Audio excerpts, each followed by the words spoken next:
എല്ലാവർക്കും നമസ്കാരം. ഇന്നത്തെ നമ്മുടെ സത്സംഗം ആരംഭിക്കുകയാണ്.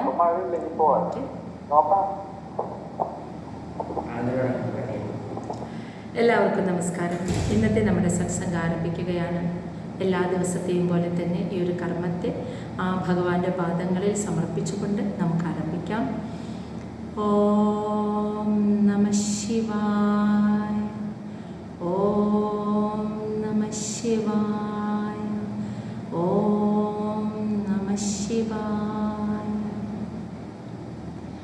ഓം ഗും ഗുരുഭ്യോ നമഃ.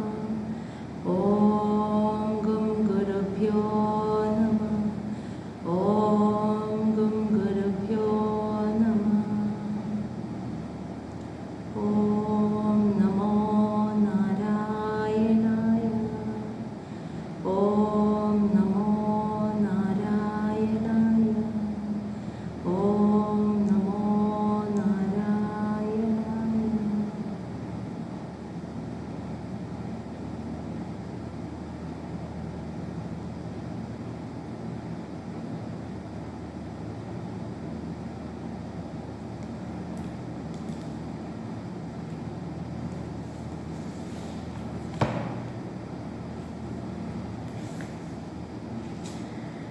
ശ്രീമദ് ഭാഗവതം തൃതീയ സ്കന്ധം 23-ാമത്തെ അധ്യായം ദേവഹൂതിയുടെ ദുഃഖം നമ്മൾ കണ്ടുകൊണ്ടിരിക്കുന്നത്.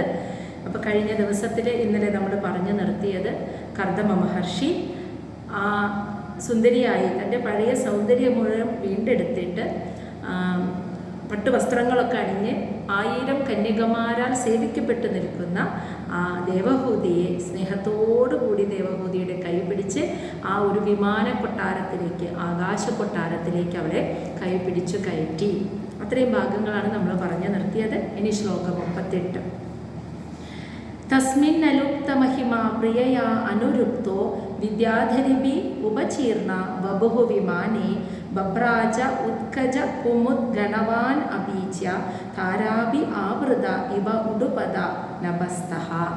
തസ്മിൻ അലുപ്തമഹിമാ പ്രിയയാ അനുരുക്തോ വിദ്യാധരിഭി ഉപചീർണ ബഭുഃ വിമാനേ ബഭ്രാജ ഉത്കജ കുമുദ്ഗണവാൻ അപീച്യ താരാഭി ആവൃത ഇവ ഉടുപതി നഭസ്തഃ.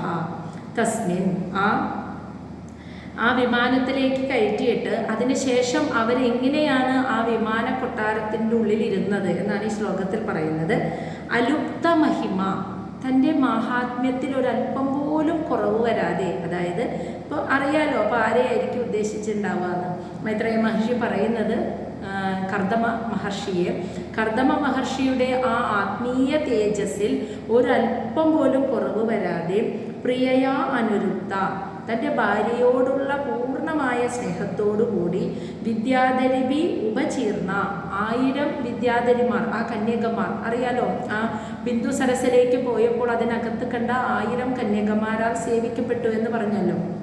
ആ കന്യകമാരാൽ ചുറ്റപ്പെട്ടിട്ട് ഉപചീർണ സേവിക്കപ്പെട്ടിട്ട് വഭു വിമാനെ, അവർ രണ്ടുപേരും ആ വിമാനത്തിൽ വസിച്ചു എന്ന്. ആ ആകാശ വിമാനത്തിൽ, ആ ആകാശ കൊട്ടാരത്തിലെ അതിനകത്ത് ഒരു വിമാന രൂപത്തിലൊരു കൊട്ടാരമാണ്, അതിലങ്ങനെ അവർ രണ്ടുപേരും താമസിച്ചു. ബഭ്രാജ എന്ന് വെച്ചാൽ പ്രകാശിക്കുകയാണെന്ന് അവർ. എങ്ങനെയാണ്? ഉത്കജ കുമുദ്ഗണവാൻ അഭി. ഉത്കജ കുമുദ്ഗണം എന്ന് പറഞ്ഞാൽ താമരപ്പൂ, ആമ്പൽ പൂക്കളുടെ കൂട്ടം. അതിൻ്റെ ഉള്ളിൽ ഇതിൻ്റെ കൂട്ടത്തിൻ്റെ ഉള്ളിൽ അബീച്യ എന്ന് വെച്ചാൽ വളരെ മനോഹരമായിട്ട് താരാഭി ആവൃത, താരം നക്ഷത്രങ്ങളാൽ ചുറ്റപ്പെട്ടിട്ട്, ഇവിടെ നക്ഷത്രം എന്നതുകൊണ്ട് ഉദ്ദേശിക്കുന്നത് ആ വിദ്യാധരിമാരാൽ ചുറ്റപ്പെട്ടിട്ട് ഇവ പോലെ ഉടുപതി പൂർണ്ണചന്ദ്രൻ എന്ന പോലെ നഭസ്ത, ആകാശത്തിൽ അവർ അങ്ങനെ പ്രകാശിച്ചു. ബഭ്രാജ എന്ന് വെച്ചാൽ പ്രകാശിച്ചു എന്ന്. ആകാശത്തിലൂടെയാണ് ഈ വിമാന കൊട്ടാരം പോകുന്നത്. കർദമ മഹർഷി എവിടെ പോകണമെന്ന് ആഗ്രഹിച്ചോ അവിടേക്കൊക്കെ ഇതിങ്ങനെ പോകും. 14 ലോകങ്ങളും ചുറ്റി സഞ്ചരിച്ചു കൊണ്ടിരിക്കുകയാണ് രണ്ടുപേരും കൂടി ഈ വിമാന കൊട്ടാരത്തിൽ. അപ്പോൾ അതിനകത്ത് അവർ ശോഭിക്കുന്നത് എങ്ങനെയാണ്? ആമ്പൽ പൂക്കളുടെ കൂട്ടം, അതിൻ്റെ നടുവിൽ നക്ഷത്രങ്ങളാൽ ചുറ്റപ്പെട്ടിട്ട് പൂർണ്ണചന്ദ്രൻ നിൽക്കുന്ന പോലെ അവർ രണ്ടുപേരും ആ കൊട്ടാരത്തിനകത്ത് ശോഭിച്ചു എന്നാണ് പറയുന്നത്. ശ്ലോകം 39. തേന അഷ്ടലോകപ വിഹാരകുല അജലേന്ദ്രദ്രോണിഷു അനങ്ക സഖ മാരുത സൗഭഗാസു സിദ്ധേനൂതഃ ദ്യുതൂനിപാദ ശിവസ്വനാസു രേമേ ചിരം ധനദവത് ലലനാവരൂധി തേന അഷ്ടലോകപ വിഹാരകുല അജലേന്ദ്രദ്രോണിഷു അനങ്കസഖമാരുത സൗഭഗാസു സിദ്ധേർനൂതഃ ദ്യുതൂനിപാദ ശിവസ്വനാസു രേമേ ചിരം ധനദവത് ലലനാവരൂധി. തേനഹ, ആ ആകാശ കൊട്ടാരത്തിൽ അല്ലെങ്കിൽ ആ വിമാനത്തിലിരുന്ന് അവരെ സഞ്ചരിച്ചത് എവിടേക്കാണ് പോയതെന്നാണ് പറയുന്നത്. അഷ്ടലോകപാലകന്മാരായിട്ടുള്ള ആ ദേവന്മാരുടെ വിഹാര കേന്ദ്രം, അവരുടെ വിഹാര സ്ഥലമായിട്ടുള്ള കുല അജലേന്ദ്ര ദ്രോണിഷു, അവരുടെ വിഹാര കേന്ദ്രമായിട്ടുള്ള പർവ്വത താഴ്വര എന്ന് പറയുന്നത് സുമേരു പർവ്വതം. അതാണ് കുല അജലേന്ദ്ര ദ്രോണിഷു.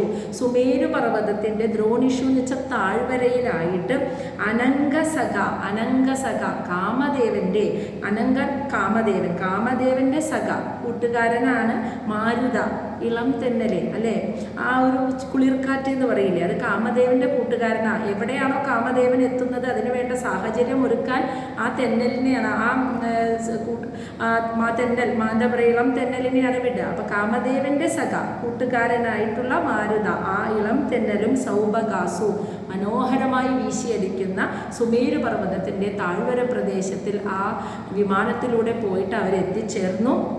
ആ പ്രദേശം സിദ്ധൈർനുതഃ, സിദ്ധന്മാരാൽ പുകഴ്ത്തപ്പെടുന്നതും, ദ്യുനുതിപാദ ശിവസ്വനാസു, ദ്യുനുതിപാദ ഗംഗാനദി, ആ ഗംഗാനദിയുടെ ശിവസ്വനാസു മംഗളകരമായ ആ ഒഴുകുന്ന ശബ്ദം ഉണ്ടല്ലോ, ഗംഗ ഒഴുകുന്ന ശബ്ദം, അത് ദേവലോകത്ത് അത്രയും അല്ല, അന്നത്തെ കാലത്ത് ദേവലോകത്ത് അത്രയും മനോഹരമായി ഒഴുകിയിരുന്നതാ. ഭൂമിയിൽ ഇപ്പം സുമേരു പർവ്വതത്തിൻ്റെ താഴ്വരയിലൂടെ ഒഴുകുന്ന ഗംഗാനദി അത്ര മനോഹരമായിട്ട് അതിൻ്റെ ഒഴുകുന്ന മംഗളകരമായ ശബ്ദമാണ്. പക്ഷേ നമ്മൾ ഗംഗോത്രിയിൽ പോയി കഴിഞ്ഞാൽ അതിന് അത്ര മനോഹരമായ ശബ്ദമല്ല കേൾക്കുന്നത്. അതായത് എന്താ പറയുക, ചീറിപ്പാഞ്ഞ് അല തല്ലി തല കുത്തി മറിഞ്ഞൊഴുകുന്ന നദിയെയാണ് നമ്മൾ അവിടെ കാണുക. അവിടെ ശാന്തതയില്ലാത്തൊരു ഭാവമാണ് നമ്മൾ കാണുന്നത്. അപ്പോൾ ദ്യുനുതിപാദ എന്ന് വെച്ചാൽ ഗംഗാനദിയുടെ ആ ഒഴുകുന്നതിൻ്റെ മംഗളകരമായ ശിവം എന്ന് വെച്ചാൽ മംഗളകരമായ സ്വനാസു, ആ ശബ്ദവും കേൾക്കുന്ന സിദ്ധന്മാരാൽ പുകഴ്ത്തപ്പെടുന്ന ആ താഴ്വരയിൽ ധനത്തിൻ്റെ മൂർത്തിയാരാ? കുബേരൻ ലലനാവരൂതി കന്യകമാരാൽ ചുറ്റപ്പെട്ട് നിൽക്കുന്നതുപോലെ രേമേ ചിരം, കുറേ കാലം അവർ ആ താഴ്വരയിൽ ഈ കൊട്ടാരത്തിനകത്ത് വസിച്ചു എന്ന് മനസ്സിലായോ? അപ്പോൾ ആ വിമാന കൊട്ടാരത്തിൽ ഇരുന്നു കൊണ്ട് അവർ നേരെ പോയത് സുമേരു പർവ്വതത്തിൻ്റെ താഴ്വരയിലേക്കായിരുന്നു. അവിടെ കാമദേവൻ്റെ സുഹൃത്തായ മന്ദമാരുതൻ, മനോഹരമായ മന്ദമാരുതനൊക്കെ ഉണ്ട്, സിദ്ധന്മാരാൽ പുകഴ്ത്തപ്പെടുന്ന, അതും അതിൻ്റെ പ്രത്യേകത ഗംഗാനദി ഒഴുകുന്നതിൻ്റെ മനോഹരമായ ആ ഒരു ശബ്ദവും മംഗളകരമായ ആ ഒരു ശബ്ദവും ഒക്കെ അടിക്കുന്ന ആ സ്ഥലത്ത് കുബേരൻ്റെ ചുറ്റും നിരവധി എന്താ പറയുക കന്യകമാരാൽ ശോഭിച്ചു നിൽക്കുന്ന കുബേരൻ എന്നതുപോലെ അവർ രണ്ടുപേരും, ആ ദമ്പതിമാർ അവിടെ അങ്ങനെ സുഖമായിട്ട് ദീർഘകാലം വസിച്ചു.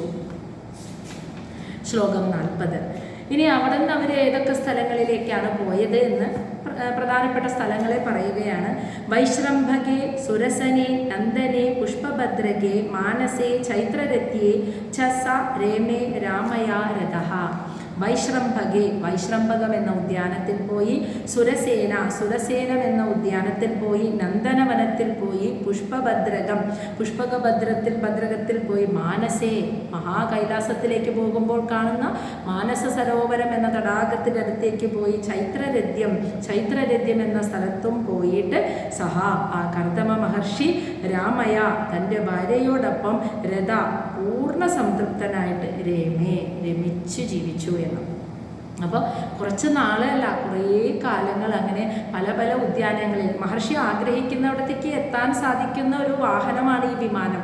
അപ്പോൾ അങ്ങനെ എവിടേക്കാണോ അദ്ദേഹം ആഗ്രഹിച്ചത്, വൈശ്രംഭകം, സുരസനം, നന്ദനം, പുഷ്പഭദ്രകം, മാനസ സരോവരം, ചൈത്രരഥ്യം എന്നിങ്ങനെയുള്ള എല്ലാ സ്ഥലങ്ങളിലും ഒരുമിച്ച് പോയിട്ട് അവിടെയൊക്കെ വസിച്ച് സന്തോഷമായിട്ട് സ്വന്തം ഭാര്യയോടൊപ്പം ജീവിച്ചു.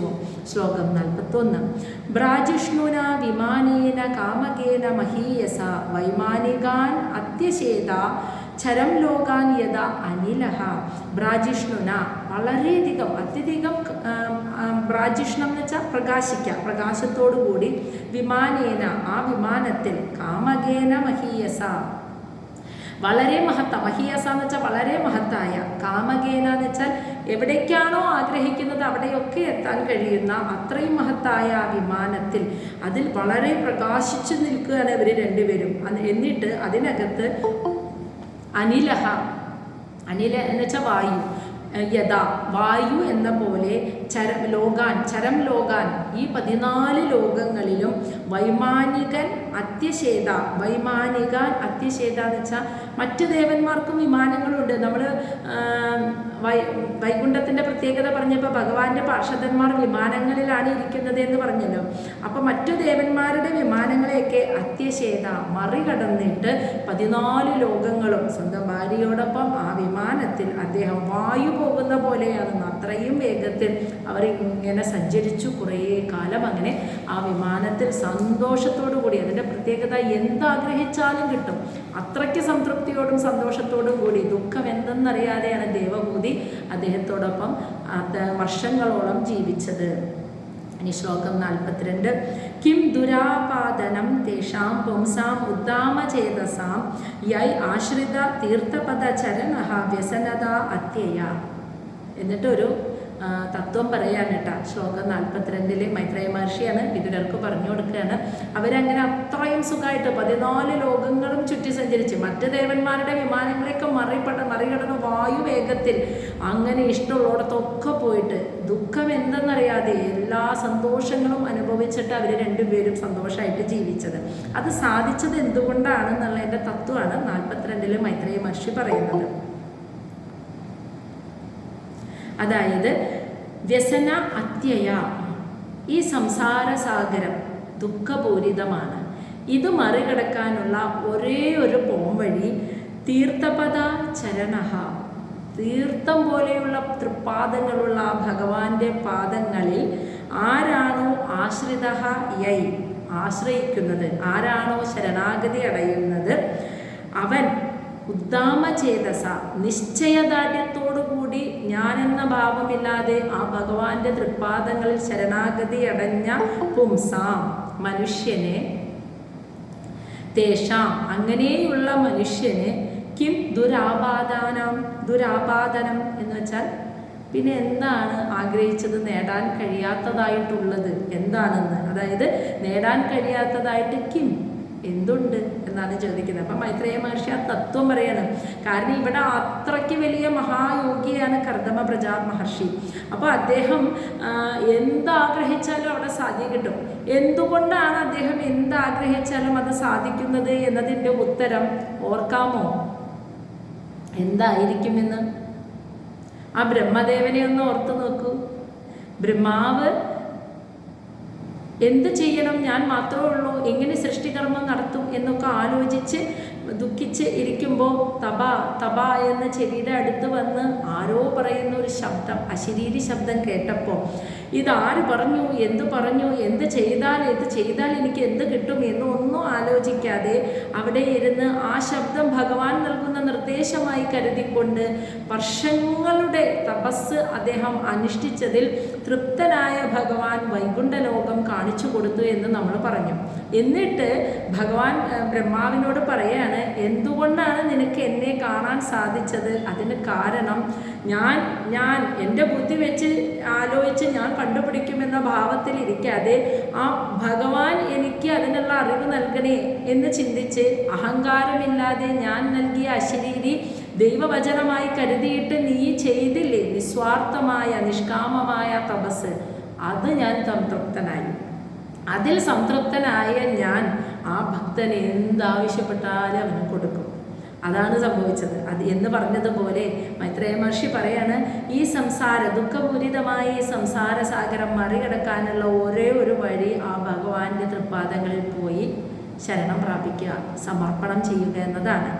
അത് ആരാണോ ചെയ്യുന്നത് ആ വ്യക്തിക്ക് പിന്നെ എന്താണ് ഇവിടെ ലോകത്ത് നേടാൻ കഴിയാത്തത്? അങ്ങനെ ഭഗവാനെ പൂർണ്ണനായ തൃപ്തനാക്കാൻ കഴിഞ്ഞാൽ, ഭഗവാൻ സംതൃപ്തനായാൽ, ഈ മനസ്സിൽ ഒത്തിരി ഈഗോൻ്റെ അംശം ഉണ്ടെങ്കിൽ ഭഗവാൻ സാധിക്കില്ല കേട്ടോ. എന്തെങ്കിലും നേടാൻ വേണ്ടിയിട്ടും അവിടെ പോയി വീണാലും അവിടെ പ്രസാദിക്കില്ല. നമ്മൾ ഒന്നും കാക്ഷിക്കാതെ, ഞാൻ എന്ന അഹങ്കാരമില്ലാതെ നമ്മൾ തോറ്റ് അവിടെ ഇരിക്കുന്ന ആ നിമിഷം ഭഗവാൻ നമ്മിൽ സംതൃപ്തനാകുമ്പോഴാണ് പിന്നെ എന്താഗ്രഹിച്ചത്, നമുക്ക് എന്താണ് വേണ്ടത്, അത് എങ്ങനെയൊക്കെയോ മുന്നിലെത്തും എന്ന അവസ്ഥയാണ്. അപ്പോൾ അതാണ് ഇവിടെ മൈത്രേയ മഹർഷി പറയുന്നത്. അതാണ് കർദമ മഹർഷിക്ക് ഇപ്പോൾ ഈ ലൗകിക ജീവിതം ഭാര്യയോടൊപ്പം നയിക്കുമ്പോൾ പോലും അദ്ദേഹത്തിൻ്റെ ആത്മീയ തേജസ്സിന് ഒരല്പം പോലും മങ്ങലില്ല. കാരണം ഇത് അദ്ദേഹമായിട്ട് സ്വയം മനസ്സിൽ ആലോചിച്ചുണ്ടാക്കിയ ഒരു കാര്യമല്ല. സന്യാസം നയിക്കാൻ ഇഷ്ടപ്പെട്ട ആൾക്ക് ഭഗവാൻ തന്നെ നിർദ്ദേശം നൽകിയതാണ്, പ്രജാസൃഷ്ടി നടത്തൂ, ഒരു ഭാര്യയോടൊപ്പം ജീവിക്കൂ, സന്താന ഉൽപാദനം നടത്തൂ എന്നത്. അതുകൊണ്ട് അദ്ദേഹം ആ ലൗകിക ജീവിതം നയിക്കുമ്പോഴും നേടിയ ആത്മീയ തേജസ്സിൽ ഒരല്പം പോലും മങ്ങൽ അദ്ദേഹത്തിന് ഏറ്റില്ല എന്നാണ് പറയുന്നത്. എന്നാൽ എല്ലാ സുഖങ്ങളും ആനന്ദവും അനുഭവിക്കുകയും ചെയ്തു. ശ്ലോകം 43. പ്രേക്ഷയിത്വാ ഭൂവ ഗോളം പത്നിയെ യാവാൻ സ്വസംസ്ഥയാ ബഹു ആശ്ചര്യം മഹായോഗി സ്വാശ്രമായ നിവർത്തത. അങ്ങനെ അദ്ദേഹം പ്രേക്ഷയിത്വ എന്ന് വെച്ചാൽ കാണിച്ചു കൊടുത്തു എന്ന്.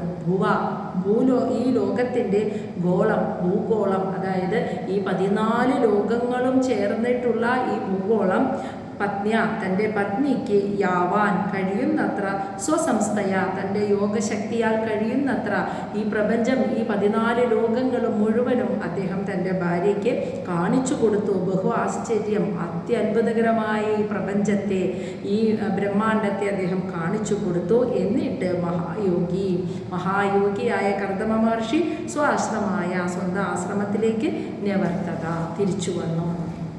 ആ വിമാനത്തിൽ തന്നെ എല്ലാവരുടെയും ചുറ്റി സഞ്ചരിച്ച് എല്ലാം കാണിച്ചു കൊടുത്ത് ദീർഘകാലം ഈ ഭൂഗോളം മുഴുവനും കാണിച്ചു കൊടുത്തതിന് ശേഷം അദ്ദേഹം ആ വിമാനത്തിൽ ഇരുന്ന് ആഗ്രഹിക്കുകയാണ് ആശ്രമത്തിലേക്ക് തിരിച്ചു പോകണമെന്ന്. അങ്ങനെ ആശ്രമത്തിലേക്ക് തിരിച്ചെത്തി. ശ്ലോകം 44. വിഭജ്യ നവതാ ആത്മാനം മാനവീം സുരത ഉത്സുകാം രാമാം നിരമയൻ രേമേ വർഷപൂകാൻ മുഹൂർത്തവത്ത്.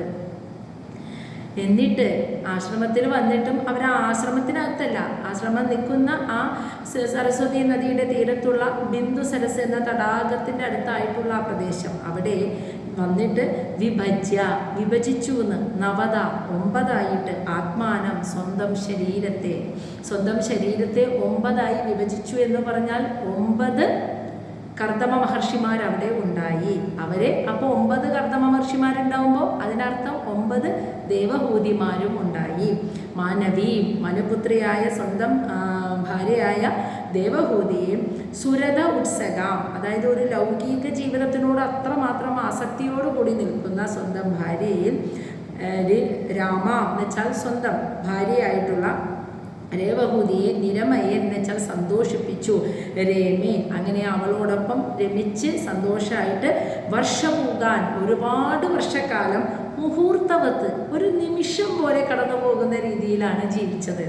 ഒരുപാട് വർഷക്കാലം അവിടെ ആ കൊട്ടാരത്തിൽ അങ്ങനെ ജീവിച്ചു, സ്വന്തം പത്നിയോടൊപ്പം ജീവിച്ചു. അത് ജീവിച്ചത് ഒരു കർദമ മഹർഷിയായിട്ടല്ല, സ്വന്തം ശരീരം 9 വിഭജിച്ചു എന്ന് പറയുമ്പോൾ 9 മഹർഷിമാരും അവരോടൊപ്പം 9 ദേവഹൂതിമാരും ഉണ്ടായിരുന്നു. അങ്ങനെ ആ കൊട്ടാരത്തിൽ സന്തോഷമായിട്ട് ഭാര്യയോടൊപ്പം ഒരുപാട് വർഷം ജീവിച്ചത് ഒരു മുഹൂർത്തം പോലെയാണ് അവർക്ക് തോന്നിയത്. ഒരു നിമിഷം പോലെ കടന്നു പോകുന്ന രീതിയിൽ അങ്ങനെ ജീവിച്ചു. ശ്ലോകം 45. തസ്മിൻ വിമാന ഉത്കൃഷ്ടാം ശയ്യാം രതി ഗരീം ശ്രിത ന ച അബുദ്ധ്യത തം കാലം അബീചേന സംഗത തസ്മിൻ വിമാന ഉത്കൃഷ്ടാം ശയ്യാം രതികരീം ശ്രിത ന ച അബുദ്ധ്യത തം കാലം അബീചേന സംഗത. തസ്മിൻ, ആ കൊട്ടാരത്തിൽ, തസ്മിൻ വിമാനെ, ആ ആകാശ കൊട്ടാരത്തിൽ, ഉത്കൃഷ്ടാം ശയ്യ, മനോഹരമായ ശയ്യയിൽ, രതികരീം ശ്രിത, രതിസുഖം നൽകുന്ന ആ മനോഹരമായ ശയ്യയിൽ, ശ്രിത, അതിൽ താമസിച്ചുകൊണ്ട്, നച അബുദ്ധ്യത, ന ച അബുദ്ധ്യത എന്ന് വെച്ചാൽ, ന അബുദ്ധ്യത എന്ന് വെച്ചാൽ അറിഞ്ഞു പോലുമില്ലാന്ന്, തം കാലം എത്രയോ ദീർഘം കാലം കഴിഞ്ഞു എന്ന് അറിഞ്ഞതുപോലുമില്ല. അതൊരു നിമിഷം മാത്രമേ കടന്നു പോകുന്ന രീതിയിൽ അഭീചേന തൻ്റെ ഭർത്താവിനോടൊപ്പം സംഗത ദേവഹൂതി വസിച്ചു എന്ന്. അപ്പം ദേവഹൂതി തൻ്റെ ഭർത്താവിനോടൊപ്പം ആ ഒരു കൊട്ടാരത്തിലെ മനോഹരമായ ശയ്യയിൽ ദീർഘകാലം അങ്ങനെ വസിച്ചു. വർഷങ്ങൾ കടന്നുപോയത് ഒരു നിമിഷം പോലെയായിരുന്നു അവർക്ക്. അത്രയ്ക്കും സുന്ദരമായൊരു കാലം, സുഖമായിട്ട് ഒരുപാട് വർഷം അങ്ങനെ അവർ ഒരുമിച്ച് കഴിഞ്ഞു. അപ്പോൾ ഇവിടെ നിന്നും നമുക്ക് മനസ്സിലാകാം, ഇപ്പോഴൊന്നും ദേവഹൂതിയുടെ മനസ്സിൽ ഒരു ആത്മീയ ചിന്ത ഇല്ല. അത്രമാത്രം ആ ലൗകിക സുഖങ്ങൾ അനുഭവിച്ച് സുഖമായിട്ട്, ഭർത്താവാണെങ്കിൽ ഇത്രയും വലിയ മഹായോഗി, അപ്പോൾ അദ്ദേഹത്തിൽ നിന്ന് എന്താഗ്രഹിച്ചാലും കിട്ടും. അങ്ങനെ സുഖമായിട്ട് ആ ലൗകിക ഇന്ദ്രിയ സുഖങ്ങളൊക്കെ അനുഭവിച്ച് ദേവഹൂതി അങ്ങനെ ജീവിക്കുകയാണ്. ഭർത്താവിൻ്റെ തണലിൽ ഭർത്താവിനെ ആശ്രയിച്ച് എന്താഗ്രഹിച്ചാലും കിട്ടുന്ന രീതിയിൽ സുഖം മാത്രം അനുഭവിച്ച് അങ്ങ് ജീവിക്കുകയാണ് കേട്ടോ. അപ്പോൾ അത് 9 പേരായിട്ടാണ് ഇരിക്കുന്നത്. അപ്പോൾ തന്നെ നമുക്ക് മനസ്സിലാക്കാം 9 സന്തതികളാണ് ഉണ്ടാകാൻ പോകുന്നത് എന്ന്. ശ്ലോകം 46. ഏവം യോഗാനുഭാവേന ദമ്പത്യോ രമമാണയോ ശതം വ്യതീയു ശരദ കാമ ലലാസയോ മനാക്. ഏവം ഇപ്രകാരം യോഗാനുഭാവേന കർദമ മഹർഷിയുടെ യോഗശക്തിയാൽ ദമ്പത്യോ ആ ദമ്പതിമാര് രമമാണയ രമിച്ചങ്ങനെ ജീവിച്ചു കുറേ കാലം. അത് ശതം ശരദ 100 സംവത്സരാണെന്ന്. അങ്ങനെ വ്യതിയോ കടന്നുപോയിന്ന് 100 സംവത്സരം അതങ്ങനെ അവർ ജീവിച്ച് കടന്നുപോയി. കാമലലാസയോ മനാക്ക് എല്ലാ ലൗകിക സുഖങ്ങളും അനുഭവിച്ച് മനാക്ക് അത് വളരെ കുറച്ച് സമയമേ ഉള്ളൂ എന്ന് തോന്നുന്ന രീതിയിൽ ദീർഘകാലം അവരങ്ങനെ എല്ലാ സുഖഭോഗങ്ങളോടും കൂടി 100 സംവത്സരം ഒരുമിച്ച് സന്തോഷമായിട്ട് ജീവിച്ചു. ഇനി ശ്ലോകം 47 അവസാനം എന്തുണ്ടായത്? തസ്യാമാദത്തരേതസ്താം ഭാവയൻ ആത്മന ആത്മവിത്ത് നോധാവിതായ രൂപം സ്വം സർവസങ്കല്പവിദ് വിഭോ. സർവസങ്കല്പവിത്ത് എല്ലാ ചരാചരങ്ങളുടെയും ഉള്ളിലുള്ള മനസ്സിലുള്ള ആഗ്രഹം എന്താണെന്ന് ശരിക്കും മനസ്സിലാക്കാൻ കഴിയുന്ന വിഭു ആ മഹായോഗിയായ കർദമ മഹർഷി തസ്യാം അവളിൽ തൻ്റെ പത്നിയിൽ ആദത്ത നിക്ഷേപിച്ചു. താം രേതഹ തൻ്റെ വീര്യത്തെ താം ആ ദേവഹൂതിയിൽ ഭാവയൻ ആത്മന ആത്മവിത്ത് തൻ്റെ സ്വന്തം വീര്യത്തെ ആത്മവിത്ത് എന്ന് വെച്ചാൽ ആത്മജ്ഞാനിയായ ആ കർദമ മഹർഷി എല്ലാ സജീവ സത്തകളുടെയും ആഗ്രഹത്തെ അറിയാൻ കഴിയുന്ന ആ മഹായോഗി അങ്ങനെ തൻ്റെ വീര്യത്തെ തൻ്റെ പത്നിയായ ദേവഹൂതിയിൽ നിക്ഷേപിച്ചു. അതോ അപ്പം എങ്ങനെയായിരിക്കും? 9 മഹർഷിമാരും 9 ദേവഹൂതി. അപ്പം നോദ 9ആയിട്ട് വിദായ രൂപം സ്വന്തം രൂപത്തെ വിഭജിച്ചു. അപ്പോൾ 9 മഹർഷിമാരിലൂടെ 9 ദേവഹൂതിയിലാണ് ഇത് വീര്യത്തെ നിക്ഷേപിച്ചത്. അപ്പോൾ 9 പ്രാവശ്യം അത് ചെയ്ത് നിക്ഷേപിച്ചപ്പോൾ ഉണ്ടായത് 9 പുത്രിമാരായിരുന്നു. അതാണ് ഇനി 48 പറയുന്നത്. അങ്ങനെ ദേവഹൂതി ഗർഭം ധരിച്ചു. മനസ്സിലായ? അപ്പോൾ 9 പുത്രിമാരെ ഒരേ ദേവഹൂതി തന്നെ 9 ശരീരത്തിലായിട്ട് 9 പുത്രിമാരെ അങ്ങനെ ഗർഭം ധരിച്ചു. അത് കഴിഞ്ഞപ്പോൾ അദസ സുഷുവേ സദ്യോ ദേവഹൂതി സ്ത്രീയ പ്രജ സർവദാ ചാരു സർവാംഗ്യോ ലോഹിത ഉത്പല ഗന്ധയ. അധഹ സ അത അങ്ങനെ ആ പ്രസവ സമയം എത്തി. സഹ ആ ദേവഹൂതി സുഷുവേ ജന്മം നൽകി. സദ്യ ആ സമയത്ത് കൃത്യസമയത്ത് ദേവഹൂതി ആ ദേവഹൂതി സ്ത്രീയ പ്രജ 9 പെൺകുട്ടികൾക്ക് ജന്മം നൽകിയാണ്. അങ്ങനെ ഗർഭം ധരിച്ചു കഴിഞ്ഞു. കൃത്യസമയം ആ പ്രസവ സമയമായപ്പോൾ സമയമെടുത്തപ്പോൾ ആ ദേവഹൂതി അങ്ങനെ 9 പെൺമക്കൾക്ക് ജന്മം നൽകി. സർവത്ത അവരെല്ലാവരും ചാരു സർവാംഗ്യോ അതീവ സുന്ദരിമണികൾ പോലെയുള്ള പെൺകുട്ടികളായിരുന്നു. ലോഹിത ഉത്പല ഗന്ധയ അവരടുത്ത് വരുമ്പോൾ താമരപ്പൂവിൻ്റെ ഗന്ധമായിരുന്നു അവരുടെ ശരീരത്തിൽ നിന്നും വന്നിരുന്നത്. അത്ര സുന്ദരിമണികളായിട്ടുള്ള 9 പെൺകുട്ടികൾക്കാണ് ദേവഹൂതി ജന്മം നൽകിയത്. ശ്ലോകം 49 അത് കഴിഞ്ഞപ്പോഴാണ് ദേവഹൂതി കാണുന്നത് വിവാഹത്തിന് മുൻപ് ഒരു ഉടമ്പടി ഉണ്ടായിരുന്നില്ലേ? ദേവഹൂതി എന്ന് കുഞ്ഞിന് ജന്മം നൽകുന്നു. അതോടെ ഞാൻ ലൗകിക ജീവിതം ഉപേക്ഷിച്ച് സന്യാസം സ്വീകരിക്കും, അതിന് സമ്മതമാണെങ്കിൽ വിവാഹം എന്നൊരു ഉടമ്പടി കർദമ മഹർഷി പറഞ്ഞിരുന്നു. അപ്പോഴാണ് ഇവിടെ ദേവഹൂതി അത് കാണുന്നത്. പതിം സാ പ്രവൃജിഷ്യന്തം തഥാ ആലക്ഷ്യ ഉശതീ സതി സ്മയമാന വിക്ലവേന ഹൃദയേന വിദൂയത. അതായത് ഉശതി സുന്ദരിയായിട്ടുള്ള സതി പതിവ്രതയായിട്ടുള്ള ആ ദേവഹൂതി സഹ അവൾ പതി തൻ്റെ ഭർത്താവ് പ്രവർജിഷ്യന്തം വീട് വിട്ടു പോവാൻ തുടങ്ങുക, തയ്യാറെടുക്കുക സന്യാസം സ്വീകരിക്കാനായിട്ട്. അതാണ് പ്രവർജിഷ്യന്തം, സന്യാസം സ്വീകരിച്ചുകൊണ്ട് ഭവനം ഉപേക്ഷിക്കാൻ തയ്യാറെടുക്കുന്നത്. തഥാ അനന്തരം ആലക്ഷ്യ അവൾ കണ്ടു എന്ന്.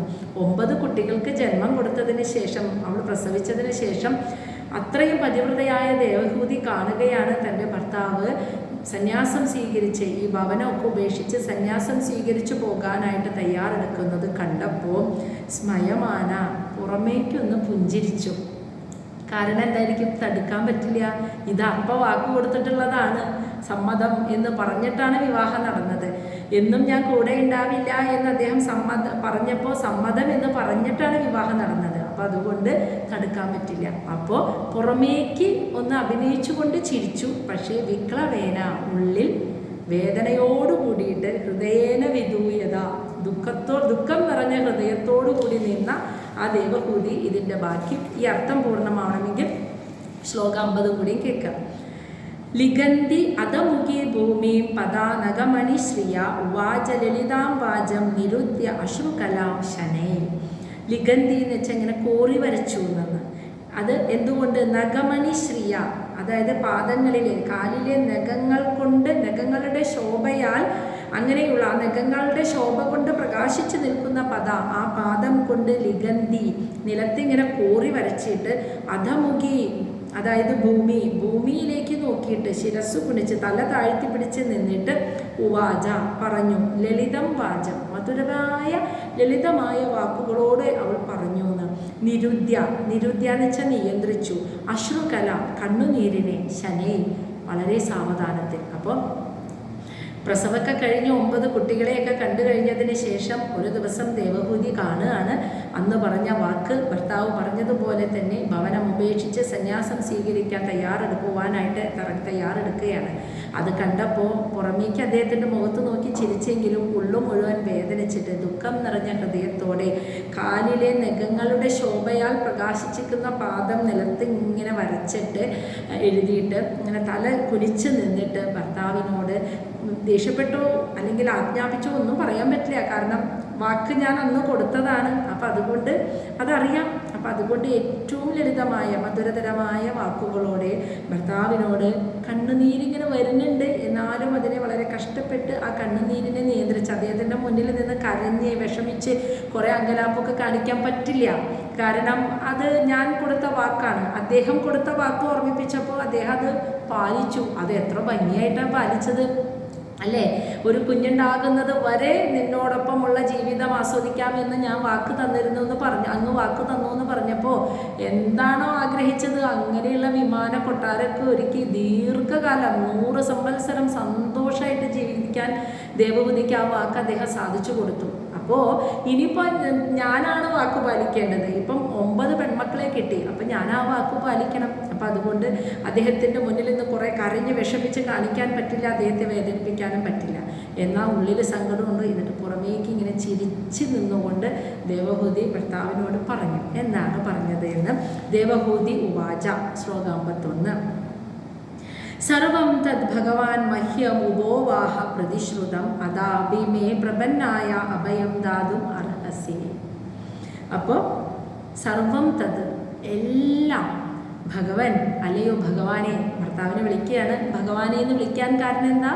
ഭഗമുള്ളവൻ, 6 ഗുണങ്ങളോട് കൂടിയവനായതുകൊണ്ട് അല്ലയോ ഭഗവാനെ, എല്ലാം തന്നെ മഹ്യം എനിക്ക് ഉപോവാഹ എന്താ പറയുക സാധിച്ചു കിട്ടിയിരിക്കുന്നു. പ്രതിശ്രുതം അങ്ങ് എനിക്ക് വാക്ക് തന്നില്ലേ, അങ്ങ് പ്രതിജ്ഞ ചെയ്തതുപോലെ ജീവിതത്തിൽ ഞാൻ ആഗ്രഹിച്ചതെല്ലാം ഇപ്പോൾ എനിക്ക് കിട്ടിയിരിക്കുന്നു, ഞാൻ എല്ലാം സഫലമായിരിക്കുന്നു. അതാ അഭി എന്നിട്ട് പോലും മേ എൻ്റെ പ്രപന്നായ എന്ന് വെച്ചാൽ ഞാൻ അങ്ങയെ ആശ്രയിച്ച് ജീവിക്കുന്ന ഒരു ഭാര്യയാണ്. എനിക്ക് സ്വയം തന്നെ ജീവിക്കാനുള്ള കഴിവില്ല, അതിനുള്ള അറിവില്ല, ഒന്നുമില്ല. പൂർണ്ണമായും അങ്ങയെ ആശ്രയിച്ചിട്ട് അങ്ങയുടെ യോഗബലത്താൽ ആ ശക്തിയിൽ എല്ലാ സുഖവും സന്തോഷവും അനുഭവിച്ച് ഇന്ദ്രിയ ആസക്തികളോടൊക്കെ എല്ലാ സംതൃപ്തിയോടും കൂടി ജീവിച്ചൊരു സ്ത്രീയാണ് ഞാൻ. അതാണ് മേ പ്രപന്നായ, അങ്ങയെ ആശ്രയിച്ചു മാത്രം ജീവിച്ചവളാണ് ഞാൻ. അതുകൊണ്ട് അഭയം ദാതു അർഹസി, എനിക്ക് സുരക്ഷിതത്വം അല്ലെങ്കിൽ അഭയം നൽകാൻ അങ്ങ് അർഹനാണ്. അതാണ് ആ പറഞ്ഞത്. അപ്പോൾ എന്താണെന്ന് വെച്ചാൽ, അല്ലയോ ദേവഹൂതി അദ്ദേഹത്തോട് പറയണം, അല്ലയോ ഭഗവാനെ, ഞാൻ എന്താഗ്രഹിച്ചു അതെല്ലാം അങ്ങ് പ്രതിജ്ഞ ചെയ്തതുപോലെ അങ്ങ് എല്ലാം എനിക്ക് തന്നു, ഞാൻ അതെല്ലാം അനുഭവിച്ചു. പക്ഷേ അങ്ങൊന്ന് മനസ്സിലാക്കണം, ഒറ്റയ്ക്ക് ജീവിക്കാൻ കഴിവില്ലാത്തവളാണ് ഞാൻ. അങ്ങയുടെ യോഗശക്തിയിലാണ് ഇത്രയും കാലം സന്തോഷമായിട്ട് ജീവിച്ചത്.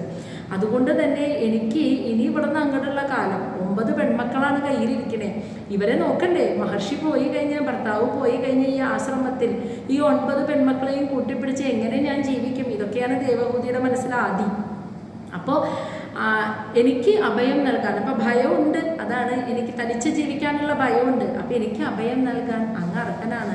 അങ്ങ് അതിന് എന്തെങ്കിലും ഒരു മാർഗം കാണണം എന്നാണ് പറയുന്നത്. ശ്ലോകം 52. ബ്രഹ്മൻ ദുഹിതൃഭി സ്തുഭ്യം വിമൃഗ്യ പദയാ സമ കശ്ചിത് സ്യാത് മേ വിശോകായ ത്വയി പ്രവ്രജിതേ വനം. അതായത് ബ്രഹ്മൻ ദുഹിതൃഭി സ്തുഭ്യം വിമൃഗ്യ പദയ സമ കശ്ചിത് സ്യാത് മേ വിശോകായ ത്വയി പ്രവ്രജിതേ വനം.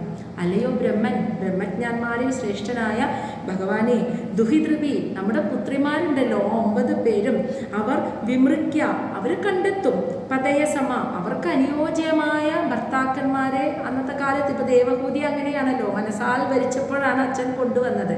അതുപോലെ അവർ മനസ്സാൽ അവരുടെ പ്രായമാകുമ്പോൾ അവർക്ക് അനുയോജ്യരായ വ്യക്തികളെ അവർ കണ്ടെത്തും. അങ്ങനെ അവരുടെ ജീവിതം അങ്ങനെ സുരക്ഷിതമാവും. പക്ഷേ കശ്ചിത് സ്യാത് മേ, കശ്ചിത് എന്ന് വെച്ചാൽ ആരുണ്ട് എന്ന്, സ്യാത് മേ എനിക്ക്, തുഭ്യം അങ്ങേക്കായിട്ട് ജീവിച്ച ഈ എനിക്ക് വേറെ ആരുണ്ട്, വിശോകായ എൻ്റെ ദുഃഖത്തെ ഇല്ലാതാക്കാൻ, ത്വയി പ്രവ്രജിതേ വനം അങ്ങ് വനത്തിലേക്ക് സന്യാസം സ്വീകരിച്ചു പോയാൽ, അങ്ങയെ ആശ്രയിച്ചു മാത്രം ജീവിച്ച എനിക്ക് ആരുണ്ട്, എൻ്റെ ദുഃഖത്തെ ഇല്ലാതാക്കാൻ ആരുണ്ട്? ദേവഹൂതി അദ്ദേഹത്തിൻ്റെ കർദമ മഹർഷിയുടെ യോഗശക്തിയിൽ സന്തോഷത്തോടു കൂടി ജീവിച്ചു. അതിന് മുന്നത്തെ കാലം അദ്ദേഹം സന്യാസിയായിട്ടിരുന്നപ്പോഴും അദ്ദേഹത്തെ സേവിച്ച്, അത് മനസ്സ് മടുപ്പോടോ അല്ലെങ്കിൽ ഇഷ്ടമില്ലാണ്ടോ അല്ല ദേവഹൂതി അത് ചെയ്തിരുന്നത്. എല്ലാ പൂർണ്ണ ഇഷ്ടത്തോടു കൂടിയാണ് കർദമ മഹർഷിയെ അന്നും സേവിച്ച് ജീവിച്ചിരുന്നത്. അന്ന് ദേവഹൂതിയുടെ മനസ്സിലൊരു സുരക്ഷിതത്വ ബോധം ഉണ്ടായിരുന്നു. കാരണം ഞാൻ ജീവിക്കുന്നത് സന്യാസിയാണെങ്കിൽ എൻ്റെ ഭർത്താവിൻ്റെ കൂടെ ഉണ്ടല്ലോ. അതിനുശേഷം പിന്നെ 100 സംവത്സരം കുടുംബജീവിതം നയിച്ചപ്പോഴും ഭർത്താവിൻ്റെ എല്ലാ സ്നേഹങ്ങളും അനുഭവിച്ച് ജീവിക്കുന്നു. ഭർത്താവ് സന്യാസിയായിരുന്നപ്പോഴും അദ്ദേഹത്തിൻ്റെ സുരക്ഷിതത്വത്തിൽ അവൾ പൂർണ്ണ സുരക്ഷിതയായിരുന്നു. സംരക്ഷണമുണ്ട് എന്ന് ദേവഹൂതിക്ക് അറിയാം. പക്ഷേ ഇപ്പോൾ ആ ആളാണ് തന്നെ വിട്ടു പോകുന്നത്. അപ്പോൾ ഈ വനത്തിലേക്ക് ആൾ പോയി കഴിഞ്ഞാൽ ഈ 9 പെൺമക്കളെ കൊണ്ട് ഞാൻ എങ്ങനെ ജീവിക്കും? അവർ ഭാവിയിൽ വലുതാവുമ്പോൾ അവരുടെ ഭർത്താക്കന്മാരെ അനുയോജ്യരായവരെ അവർ കണ്ടെത്തും. പക്ഷെ അതുവരെ അവരെ എത്തിക്കണ്ടേ? ആ ഒരു പ്രായം തികയുന്നത് വരെ അവരെ വളർത്തി വലുതാക്കി കൊണ്ടുവരണം. അത് ഞാൻ ഒറ്റയ്ക്ക് എനിക്ക് എങ്ങനെ സാധിക്കും എന്നാലോചിച്ചിട്ടുള്ള ഭയമാണ്. അതാണ് ഇവിടെ വിശോകായ ദുഃഖം. അത് ആലോചിച്ചിട്ടുള്ള ദുഃഖം അത് ഇല്ലാതാക്കാൻ എന്താണ്, ആരുണ്ട് ഭഗവാനെ എനിക്ക്?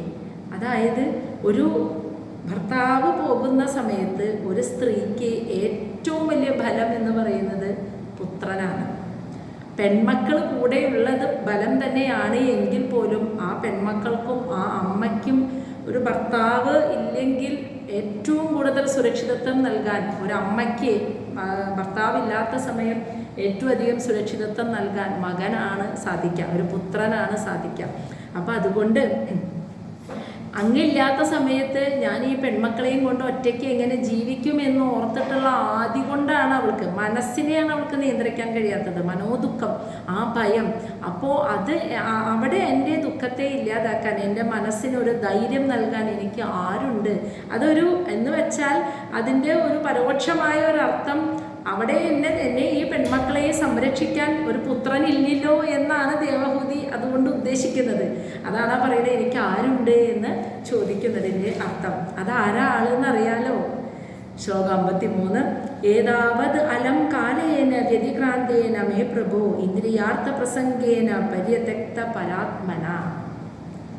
ഏതാവതാ കാലം അത് പറഞ്ഞിട്ട് അപ്പം ആ ഒരു സുഖങ്ങളൊക്കെ നഷ്ടപ്പെട്ടു പോവുകയാണ്. ഇതുവരെ അനുഭവിച്ച എല്ലാ സുഖങ്ങളും നഷ്ടപ്പെടുകയാണ്, അവസാനിക്കുകയാണെന്ന് തിരിച്ചറിഞ്ഞ നിമിഷം ദേവഹൂതി ആലോചിക്കുകയാണ് കേട്ടോ. ഇനി ദേവഹൂതിയുടെ മനസ്സാണ്, ഏതാവത് കാലം, ഇത്രയും കാലം അലം, അലം എന്ന് വെച്ചാൽ വെറുതെ എന്ന്, വ്യതിക്രാന്തേന കടന്നുപോയി, മേ എൻ്റെ ഇത്രയും കാലം, പ്രഭോ അല്ലയോ പ്രഭോ, ഇത്രയും കാലത്തെ എൻ്റെ ജീവിതം വെറുതെ കടന്നുപോയി എന്ന്. എങ്ങനെ?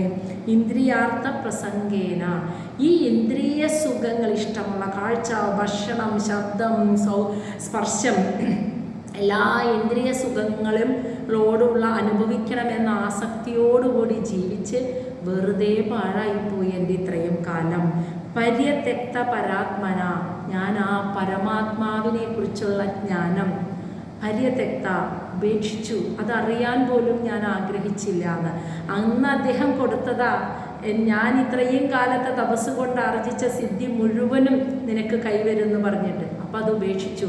ആ സിദ്ധി കിട്ടിയിരുന്നെങ്കിൽ, ആ അറിവ് കിട്ടിയിരുന്നെങ്കിൽ ദേവഹൂതിക്ക് എന്താണോ ജന്മലക്ഷ്യം അതിനെ പൂർത്തീകരിക്കാമായിരുന്നു. പക്ഷേ അപ്പം അതൊന്നും വേണ്ട, എനിക്ക് സന്തതിയെയാണ് വേണ്ടത്, അങ്ങയോടൊപ്പമുള്ള ജീവിത സുഖമാണ് വേണ്ടത് എന്ന് ആവശ്യപ്പെട്ടപ്പോൾ, ഇത്രയും കാലം അങ്ങനെ ജീവിച്ചപ്പോൾ ആ കാലങ്ങളൊക്കെ വ്യർത്ഥമായി എന്ന് എനിക്ക് മനസ്സിലാവുന്നു.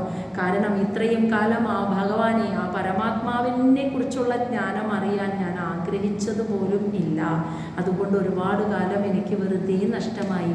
നോക്കൂ, എല്ലാം നഷ്ടപ്പെടുന്നിടത്താണ് ആ ഒരു ചിന്ത വരുന്നത് കണ്ട. എല്ലാം സുഖമായി അനുഭവിക്കുന്നിടത്തോളം, എല്ലാ സുഖങ്ങളും സന്തോഷവും അനുഭവിക്കുന്നത് ആരാണോ അവരുടെ മനസ്സിൽ ആത്മജ്ഞാനം നേടാനുള്ള ആഗ്രഹം ഉണ്ടാവില്ല. എവിടെയാണോ, ഏത് നിമിഷമാണോ ഇതൊക്കെ നഷ്ടപ്പെടുന്നത്, അപ്പോഴാണ് ഭഗവാനെ അറിയണം എന്നുള്ള, ഭഗവാനെ വേണം എന്നുള്ള ആഗ്രഹം, ഭഗവാനെ കൂട്ടിപ്പിടിക്കണം എന്നുള്ള ആഗ്രഹം ഉള്ളിലുണ്ടാകുന്നത്. ഇപ്പോൾ എല്ലാ സൗഭാഗ്യങ്ങളും പോവുകയാണ്, ഭയമായി, പേടിയായി, ഒറ്റയ്ക്കാണ് ഞാൻ എന്നുള്ള തോന്നൽ വരികയാണ് ദേവഹൂതിക്ക്. അപ്പോഴാണ് മനസ്സിലാക്കുന്നത്, ഈശ്വരജ്ഞാനം ഞാൻ നേടിയില്ലല്ലോ, ആ ജ്ഞാനം ഇപ്പോൾ എൻ്റെ ഉള്ളിലുണ്ടായിരുന്നെങ്കിൽ ഞാൻ തനിച്ചാണെന്നുള്ളൊരു ഭയം എനിക്ക് ഉണ്ടാവില്ലായിരുന്നു, മനസ്സിൻ്റെ ധൈര്യം എനിക്ക് നഷ്ടപ്പെടില്ലായിരുന്നു. അതെനിക്ക് ഈശ്വരജ്ഞാനമില്ലാത്തത് കൊണ്ടാണ് ഇവിടെ ഞാൻ ഭർത്താവിനോട് യാചിക്കേണ്ടി വരുന്നത്, എനിക്ക് കൂട്ടിനാരുണ്ട് എന്ന് ചോദിച്ചിട്ട്. ശ്ലോകം 54. ഇന്ദ്രിയാർത്ഥേഷു സജ്ജന്ത്യ പ്രസംഗസ്ത്വയി മേ കൃത അജാനന്ത്യ പരംഭാവം തഥാ അഭി അസ്തു അഭയായ മേ, തഥാ അഭി അസ്തു അഭയായ മേ. ഇന്ദ്രിയാർത്ഥേഷു സജ്ജന്ത്യ, ഇന്ദ്രിയ സംതൃപ്തിയിൽ ആസക്തയായിട്ട്, പ്രസംഗ ത്വയി, അങ്ങയോട് ലൗകികമായ ഒരു ആകർഷണം ഉണ്ടായിപ്പോയി എനിക്ക്. ഞാൻ ഇന്ദ്രിയ സുഖങ്ങളിൽ ആസക്തിയുള്ളവളായിരുന്നു. അതുകൊണ്ട് തന്നെ അങ്ങയോട്, ഭർത്താവിനോട്, അങ്ങ് ഇത്രയും വലിയൊരു മഹായോഗിയാണെന്ന് പോലും ചിന്തിക്കാതെ, അജാനന്ത്യ പരംഭാവം, അജാനന്ത്യ അറിവില്ലായ്മ, പരംഭാവം ഭർത്താവിൻ്റെ പരമമായ ഭാവം, ആ മഹായോഗിയാണ്, അദ്ദേഹത്തിൻ്റെ കഴിവെന്താണ്, തേജസ് എന്താണെന്ന് അറിവില്ലാത്തവളായ ഞാൻ അങ്ങയോട് ലൗകികമായ ആസക്തി ഉള്ളവളായി പോയി. മേ കൃത, അങ്ങനെയാണ് എന്നുവെച്ചാൽ എൻ്റെ ആ ആഗ്രഹം, എൻ്റെ ആ ആസക്തി, തഥാപി അതങ്ങനെയാണെങ്കിൽ പോലും, അതുപോലും അഭയായ അസ്തു അഭയായ മേ, എനിക്ക് ഒരു അഭയം തരില്ലേ എന്ന്, അതായത് എനിക്ക് അഭയമായി വരില്ലേ എന്നാണ് ചോദിക്കുന്നത്, ഭവിക്കില്ലേ എന്ന്. അതായത് മഹായോഗിയാണ് അങ്ങ് എൻ്റെ ഭർത്താവ്, അത് അദ്ദേഹത്തിൻ്റെ എല്ലാ പരമമായ ഭാവം എന്താണെന്നുള്ള മുഴുവനായിട്ടുള്ള അറിവില്ലാത്തത് കൊണ്ട് ഈ ഇന്ദ്രിയ സുഖങ്ങളെയൊക്കെ ആഗ്രഹിച്ച് കഴിയുന്ന ഞാൻ ലൗകികമായി ആഗ്രഹിച്ചു, അങ്ങയെ കിട്ടണമെന്ന് ഞാൻ ആഗ്രഹിച്ചു പോയി.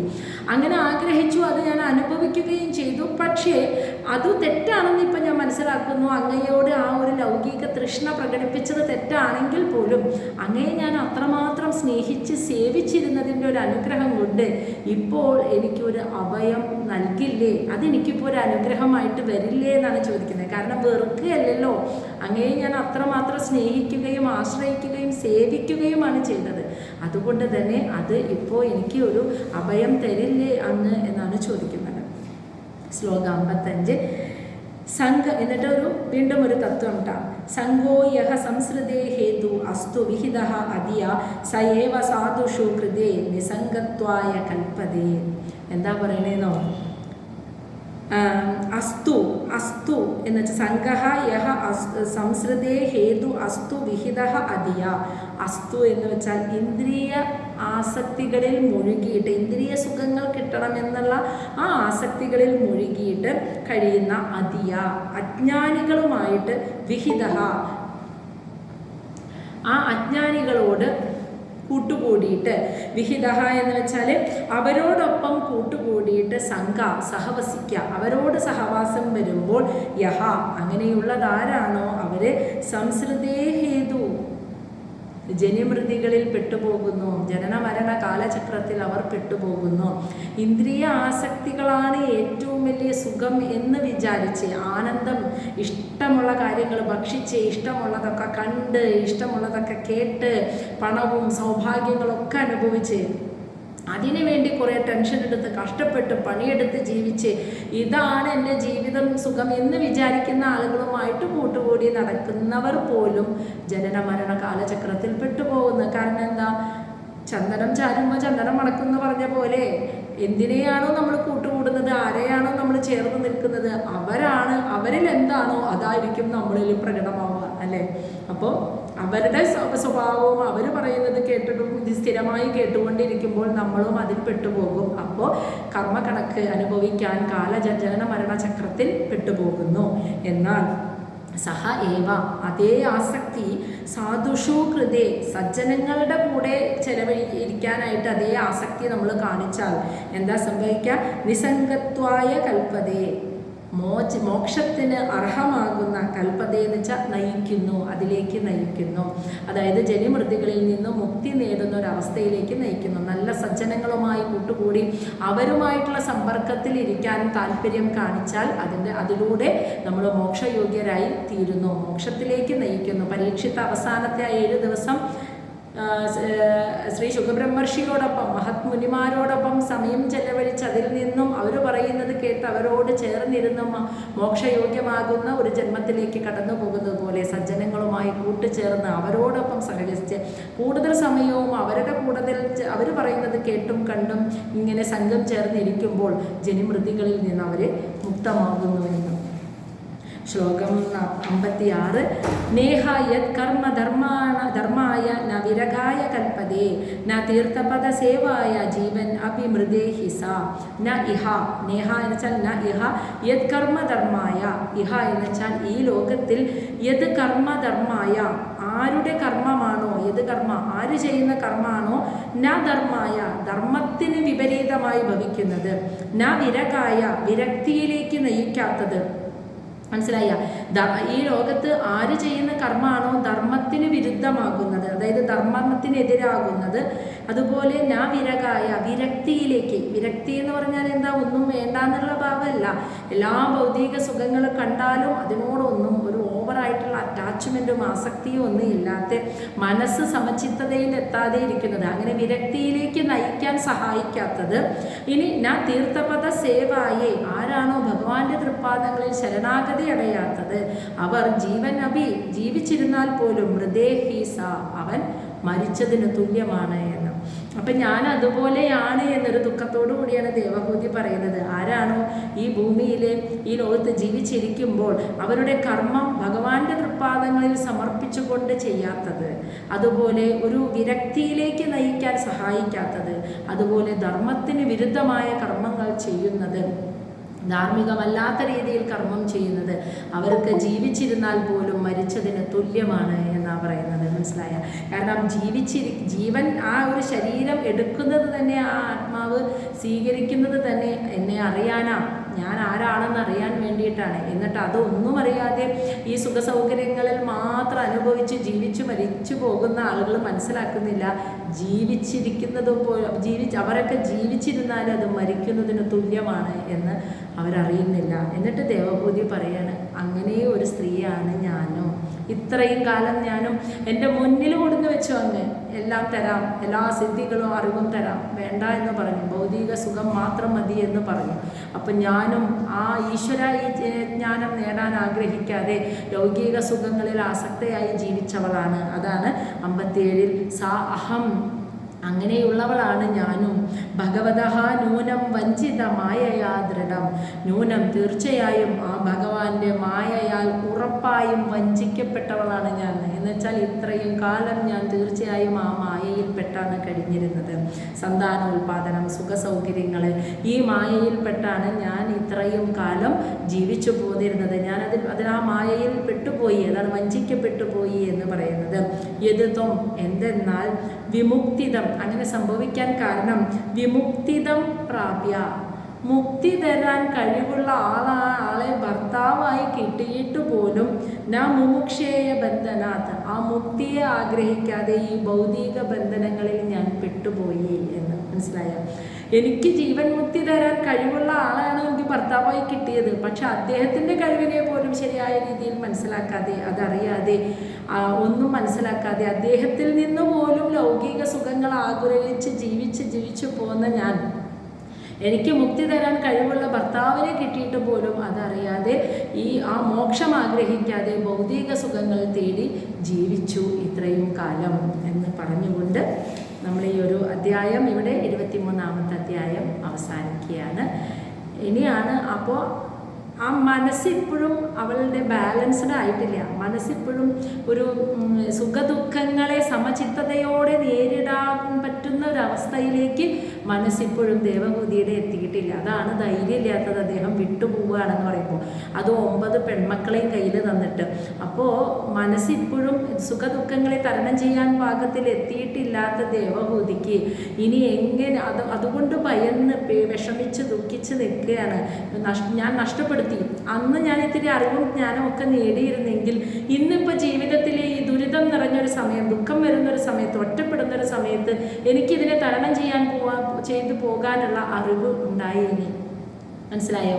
നല്ല സമയത്ത് ആ ജ്ഞാനം എൻ്റെ ഭർത്താവിന് അതിനുള്ള കഴിവുണ്ട്, എന്നിട്ടും ഞാൻ അത് ചോദിച്ച് മനസ്സിലാക്കിയില്ല.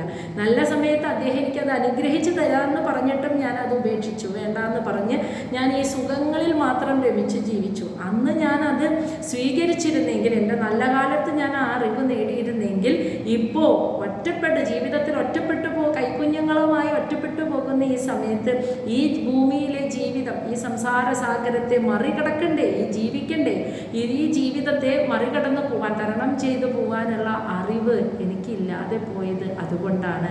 നല്ല കാലത്ത് ഞാനത് ആഗ്രഹിച്ചതുമില്ല, നേടിയും. എല്ലാം നഷ്ടപ്പെടുമ്പോഴാണല്ലോ മനുഷ്യരതൊക്കെ ആഗ്രഹിക്കുക. ആ അറിവ് നേടണം, ആ ജ്ഞാനം നേടണമെന്ന് ആഗ്രഹിക്കുക. എങ്കിൽ പോലും ദേവഹൂതിയുടെ നിഷ്കാമ കർമ്മത്തിൻ്റെ ഫലമായിട്ട് അവൾക്ക് ഒരു പുത്രനെ ഭഗവാൻ കൊടുക്കും. അതാരാണെന്നറിയാലോ? നമ്മളിനി അതിലേക്കാണ് പോകുന്നത്. കർദമമുനിയുടെ അധ്യായം 24, കർദമമുനിയുടെ സന്യാസം. അത് നമുക്ക് അടുത്ത ആഴ്ച